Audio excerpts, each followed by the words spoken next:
My name is Kevin Kalyan, and I run multiple businesses generating over 8 figures annually. How do I do this? Well, I'm the owner of Gold Star Premier Properties, the owner of Gold Star Floors. I am also a real estate developer that specializes in new construction and fix and flip properties. What I don't like to do is brag. I like to work. That's why they call me the Silent Mogul.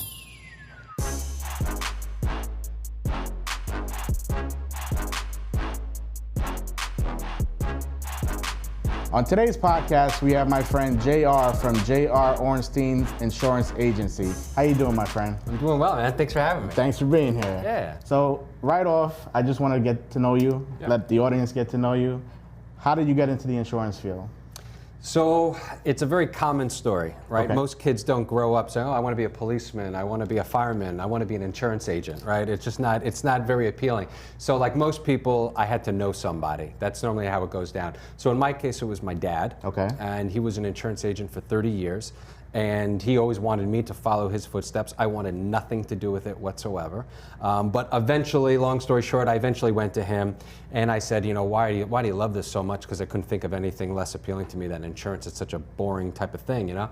And he sold me. So I went to work for him, found out that I was actually pretty good at it, and I liked it, and it was gratifying. And 3 years later, I left his office and then opened up my own doors in Great Neck. So it was like 14 years ago, and You don't look that old. I am, I promise you.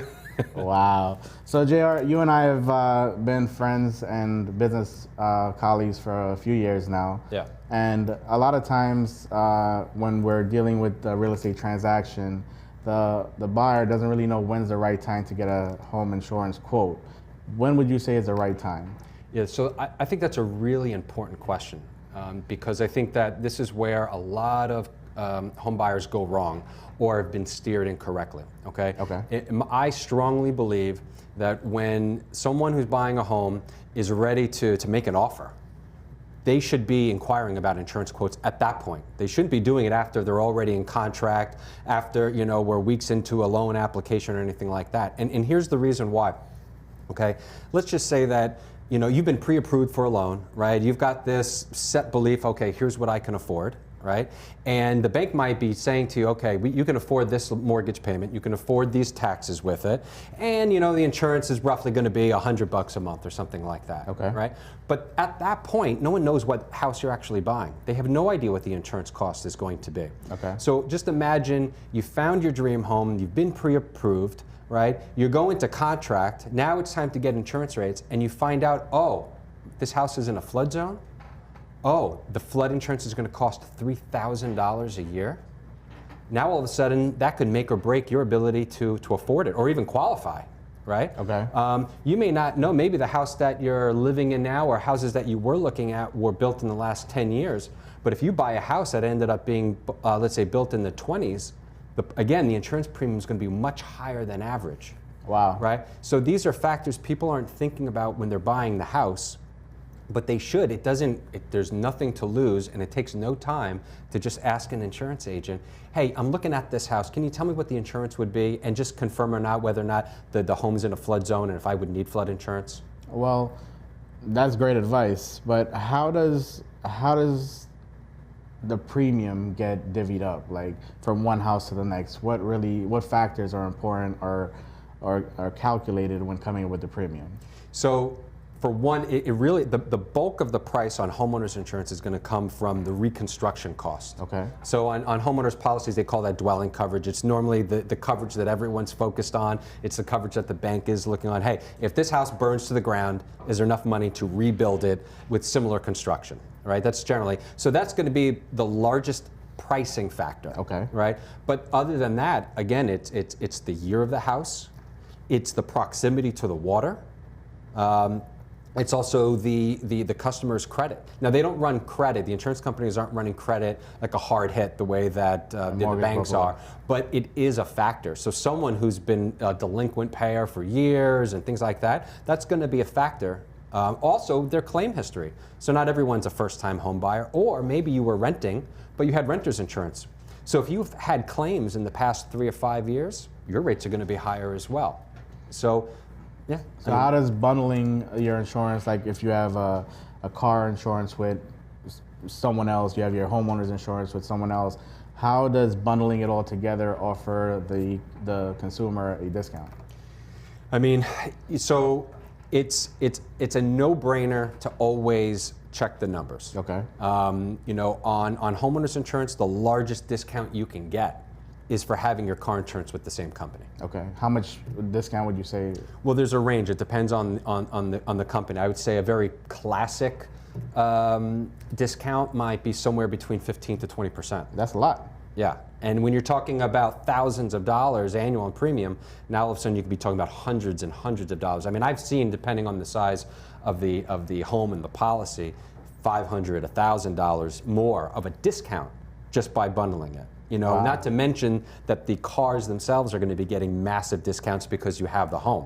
Okay. So imagine this is a household that's got 3 or 4 cars, and they got 3 or 4 cars getting a huge discount for having the home. They're both sides are going to be severely discounted.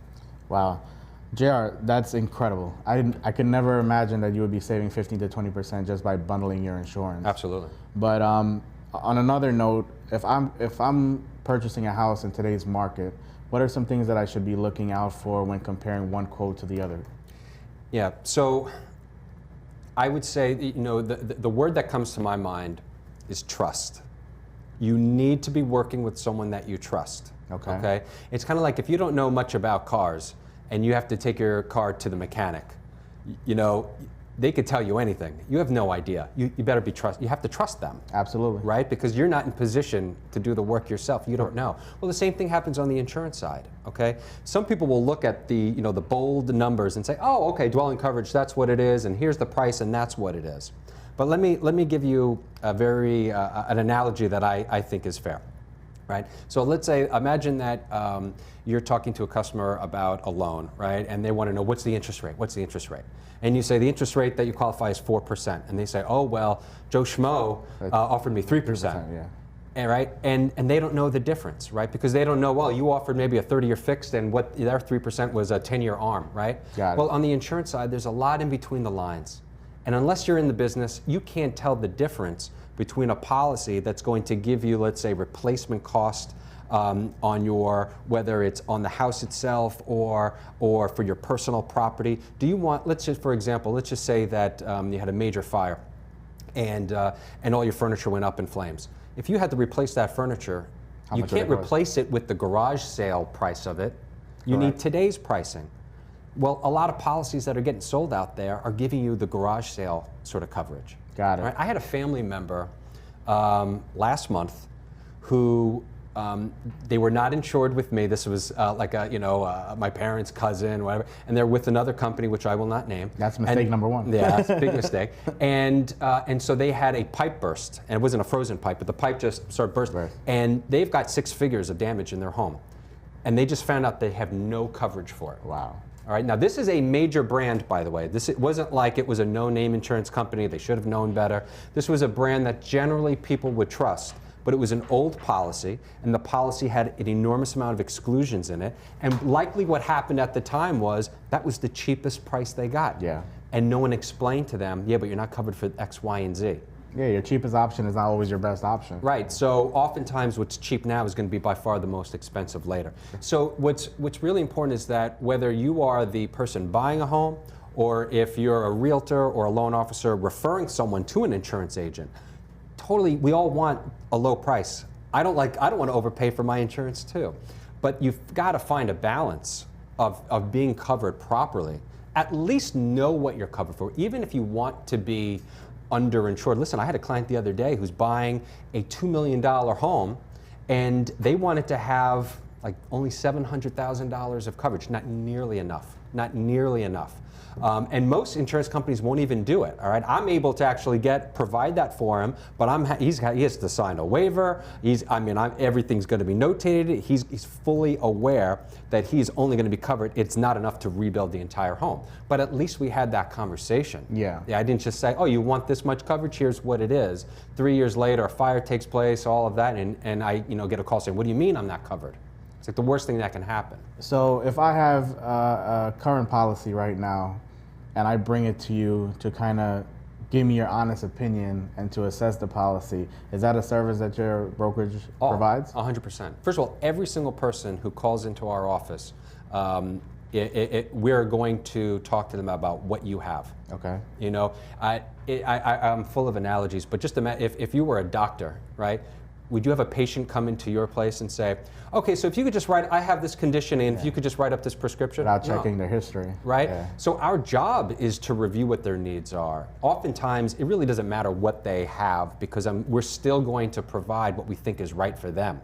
And what we will often find is that they're not covered properly. And that doesn't mean that I'm saying everyone's underinsured and we're just trying to sell them more insurance. Sometimes it means that they're way overinsured. Yeah. Right? I don't have to tell you, anyone who's in real estate or in the mortgage business has probably come across a situation where the bank was telling the customer, oh, you need more coverage, it's got to match the loan amount. I've heard that hundreds of times. 100 times, right? Which is ridiculous. Yeah. Because in almost every case, that would lead to overinsuring. Okay? And here's the deal. The insurance companies don't overpay. Okay? So if your house only needed, for example, $500,000 to rebuild, but let's just say the bank said that you had to have $700,000, they're never paying out the $700,000. Yeah. So you're just paying for something that you're never additional gonna get. premium that you're never going to use. Correct. Now, I get those calls. Oh, my bank is saying you have to increase it, right? And I say, no, we don't. No, we don't. Just tell me who your contact is. Yeah. Don't worry, I'll talk to So them. you actually deal with the bank, the lender directly to iron that out. Listen, my job is to protect the client, right? It's to help the loan officer or the realtor make sure we close on this. We all want to close. All the parties want to close. For sure. Right? And we don't have to screw it up. I also want to make it as convenient as possible for the customer and for the loan officer and the realtor. I don't want them having to get involved. Just get me on the phone with the processor and I'll explain to them, and I'll make sure that even on the documentation, if it says 100% replacement cost, they'll do it, but I'll do the talking. I don't have to say, oh, talk to this person or just tell them that or whatever. No. If you want, just give me the contact. I'll take care of everything, and I'll let you know when we got the green light. We're clear. That's. I mean, for you to do that, I don't know a lot of insurance providers that would actually pick up the phone and kind of deal with the processors or the underwriters and iron that condition out. A lot of times, that specific condition kind of stops a file from closing. So, I mean, I've seen it so many times, and I did not know that you actually do that firsthand. That's amazing. Whatever it takes. Yeah. That's the bottom line. That's a rule of thumb. Whatever it takes. Whatever it takes. As long as we're not doing wrong by the customer, then whatever it takes. I'm never going to listen, I've been asked to do things that should not be done, and I refuse to do them. Yeah, correct. And if I were to lose a relationship over that, I'm never going to do something that's wrong for the client. I'm not going to screw them over. So, but that's very rare that I'm ever. And you don't want to jeopardize your name or your brand or your reputation for one transaction. Exactly. You know? Yeah. No piece of business is worth my reputation and my brand. Absolutely. No doubt about it. But I ask everybody that's sitting across from me, how has COVID impacted you and your business? So, I was actually talking to a friend last night, and the going who does the same thing I do for a living. And in our world, there's an expression that says that the insurance industry is recession-proof, and it's true. I opened up my doors in 2007, and you know what happened in 2008 and 2009, right? The economy was crashing, the housing crisis, it was awful. On my block, almost every store was empty at one point, but we grew every year, right? Now, what I can say, and I'm proud to say it, but I also feel a little guilty saying is, we're not just recession-proof, we're apparently pandemic-proof. Oh, wow. Because we had our best year we ever had last year. We shattered our production record in 2020. Incredible. And now 2021 is outpacing 2020. Yeah. We're up like 30% compared to last year, and last year was the best that we ever did. Same here. From 2020, I doubled my numbers from 2019 to 2020, and from 2020 to 2021 year to date, I've already surpassed what I did in 2020. It's amazing, right? And we're not even, 3/4 of the way through 2021 yet, which is, the numbers are just insane. Yeah, I feel very blessed. And we, I've always felt that when times are tougher, you don't pause, you don't hold back, you don't wait it out. You actually pump, you go pedal to the metal, you go faster. if I see a brick wall, the answer is not, oh, let me just figure things out. I'm like, just drive right through it. Yeah. Just do whatever we're doing, just do it harder. And maybe that means that your profit margins are less, or maybe it's going to take longer. Whatever it is, I power through. We power through. My team powers through. And they deserve the majority of the credit because they're the ones that are day to day grinding out and speaking to the high volume of clients and handling the amount of referrals that are coming in. Yeah, I always believe you're only as strong as the staff behind you because they do the bulk of the heavy lifting. 100%. So, I mean, that without a doubt is a principal and fundamental factor of my business. Yeah. A good support staff will make your business grow exponentially. And a lot of people try to be penny pinchers and say, I shouldn't pay an assistant, or I shouldn't pay a secretary, or I shouldn't pay, a showing agent or a buyer's agent, or however you want to phrase it. But they're vital to the growth of your business, whatever industry you're in, whether it's flooring or real estate or insurance or mortgages. Yeah. Having a good, strong support staff is what will take you from A to B and take you from B all the way through to Z. Yeah, and you can't scale. Yeah. You can't scale yourself. You can't clone yourself. So it's going to take a team. I learned that in my first year of business. My first year of business, I was so hung up on making sure I hit certain sales that I didn't want to give up any of the people that I was quoting. I didn't want to, if I took the call, I'm like, I'm going to do this all by myself, even though I had a team. Yeah. And I was thinking, all right, I'm the best closer, and I need to hit these numbers, right? Yeah, I was afraid of delegating because I felt like they couldn't do it the way I could do it, or they wouldn't have as much passion in doing it the way I would do it. But that mentality would hinder me from growth and to scale my business. Yeah, eventually you learn that lesson. It takes a little time, some sooner than later, but eventually you learn as you go. It's part of growth. It is. All right. My question to you, everybody in our field, whether you're in insurance or real estate or mortgages, we all get the question, when is this market going to crash? Do you foresee a crash, or what's your opinion on that question? I think there are experts out there that could probably have more insight than me in terms of, the potential economic consequences of what we're seeing. Are we in a bubble? Is it going to pop? I don't know. It's a little scary. The interest rates being this low, inflation. We've had a lot of government support. So are we on the brink of seeing a lot of people who are going to stop paying their mortgages? And what are the ripple effects going to be of that? I'm not too sure. For the reasons that we said before, I'm not personally scared of what's going to happen because someone's recession-proof. Because I'm recession-proof. And pandemic-proof. So, someone's going to own those homes, and they still got to be insured. So, I'm not too sure what's going to happen. In the near future with the housing market. It is one big question mark. Well, we talked about the positive things in your business and the fact that you've been able to grow and double your numbers year over year. Yeah. But what's been the most difficult thing for you within your business within the last year? In the last year, it's a tough question, right? Because we're crushing it right now, which I'm very happy to say. But I'd say that if there was a challenge that's a new type of challenge this year compared to last year, I'd say it's actually recruiting. I'd say it's. I hear that. I'm putting out hiring ads every day just to get more agents, more admin support. Yeah. Because right now I have more business than I can personally handle. Right. And I'm literally referring business out to colleagues and friends that I know in the industry that work markets that I don't necessarily handle. Yeah. But I'm trying to build within and build on top of this monster.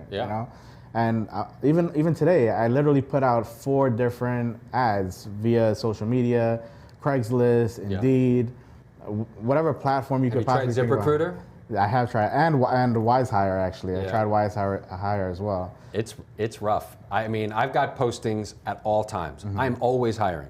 I may have job postings that show every once in a while. I'm never not hiring because a good I don't have to tell you, a good salesperson pays for themselves. Correct. So I don't have to worry about the expense. If they're good at what they do, it's not costing me anything, right? It may take time, depending on the type of business that you run.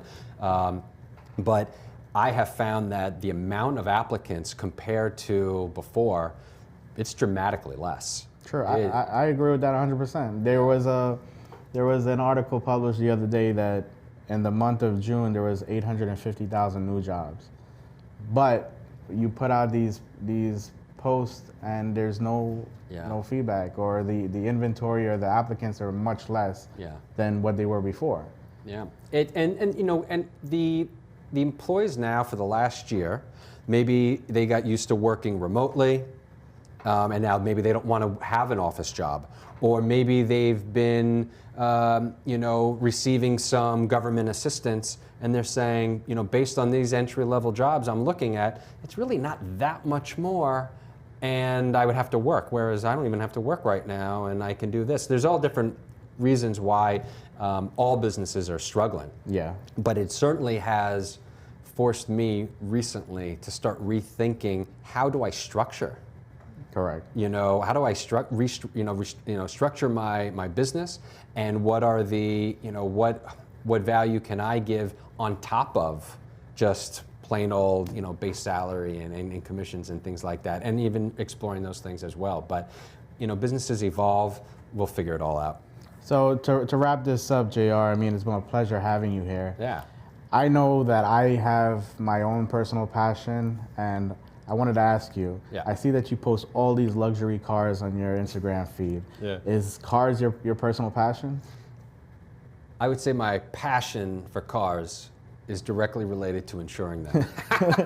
So, I mean, a few years ago, it just happened to be by chance. A few years ago, we had a client, he bought a Lamborghini, we quoted it, and he was so happy with it, but the dealership called us up and they're like, whoa, this is amazing. Can we refer our clients to you? And that's when we realized, whoa, we're actually crazy competitive with Lamborghinis and Ferraris and the Maseratis and the Porsches and all of them. And so we just started, those referrals started coming in, and then we've, of course, started seeking out more of those relationships. So I've learned more about exotic cars in the last 2 years than I ever knew before, and I definitely have a new appreciation for them. I wouldn't say I'm some sort of exotic car guru or anything like that, but my passion for exotic cars is, it's all about insuring them. I've seen what you post, and some of these cars are incredible. Yeah, they're amazing. They're amazing. But for our friends out there, if there's somebody out there that's looking to get an insurance quote or a referral partner, such as a realtor or a mortgage lender, how would they get in contact with you? Yeah, my cell, 516-286-3554. Okay. You can always look me up on Instagram as well, j.r.insurance. But yeah, you can call me, you could text me.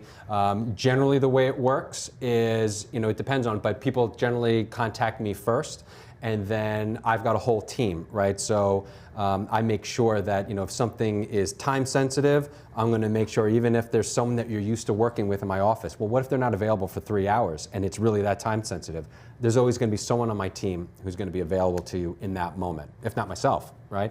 And I will get involved wherever I need to. And our whole team is essentially, our job is to help loan officers, realtors, and car salespeople close more sales. That's what we do, by all means necessary, to get the sales closed. And we just we never sacrifice doing wrong by them, but contact me directly, we take it from there. I got it, Jared. It was a pleasure having you here today. Thank you so much. Yeah. Guys, thanks for joining us on today's podcast. Don't forget to like, comment, and subscribe. If you have a question for either myself or JR, please comment on the section below, and we'll hit it up on the next podcast. Talk to you soon.